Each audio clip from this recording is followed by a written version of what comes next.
Bir Lənkəranlı boranı gördüsə, ondan mütləq boranı plov hazırlayar. Özü də südlü boranı plov. Gəlin keçək hazırlanma qaydasına. Mən düyü olaraq sultandan istifadə edirəm. Sultanı çox bəyənirəm. 3 stakan sultan düyüsündən qaba əlavə edib yaxşıca yudum. Suyunu süzdükdən sonra təzədən ılıq su əlavə edib 1 yemək qaşığı da duz əlavə edib qarışdırdım. Suyunu çəksin deyə kənara qoydum ki, yaxşıca suyunu çəksin. Daha sonra 2 stakan südü qızmaq üçün ocağa qoydum. 2 stakan südə 2 stakan da ılıq su əlavə edib 1 yemək qaşığı şəkər tozu, 1 yemək qaşığı da duz əlavə edib qarışdırdım. Südlə su ılıq olmalıdır ki, duzla şəkər tozu içində yaxşıca qarışsın. Daha sonra boranlarımızı təmizləməyə keçdik. Mənim boranım hardasa 1 kilo 100, 1 kilo 200 olardı. Kubik şəklində doğrayıb 1 yemək qaşığı şəkər tozu əlavə etdim.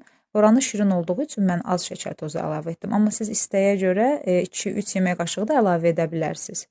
Yaxşıca qarışdırdım. Sonra bişirəcəyimiz qabın dibinə lavaş əlavə etdim və boranlarımızı, düyülərimizi əlavə etməyə başladım. Birinci azca dibinə boranı əlavə etdim, sonra düyünü əlavə edib, ən sonda da yenə boranı əlavə etdim. Daha sonra hazırladığımız südlü suyu üzərinə çıxana kimi qabımıza əlavə edirəm. Daha sonra biraz cürxotda qoydum, biraz südündən çəkiləndən sonra kərə yağsını da əlavə edib, ağzını bağlayıb dəmə qoydum.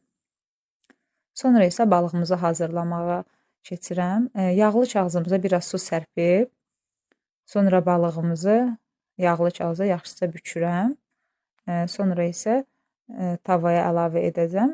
Mən tavaya az su əlavə etdim. Siz biraz artırarsınız. Çünki mən sonradan su yenə də əlavə etmişdim tavaya. Belə buxarda bişəndə çox dadlı olur. Çox tam dağılmır. Sudansa buxarda bişəndə daha çox dadlı olur. Ağzını bağlayıb ocağa qoydum. Artıq balığımız hazırdır.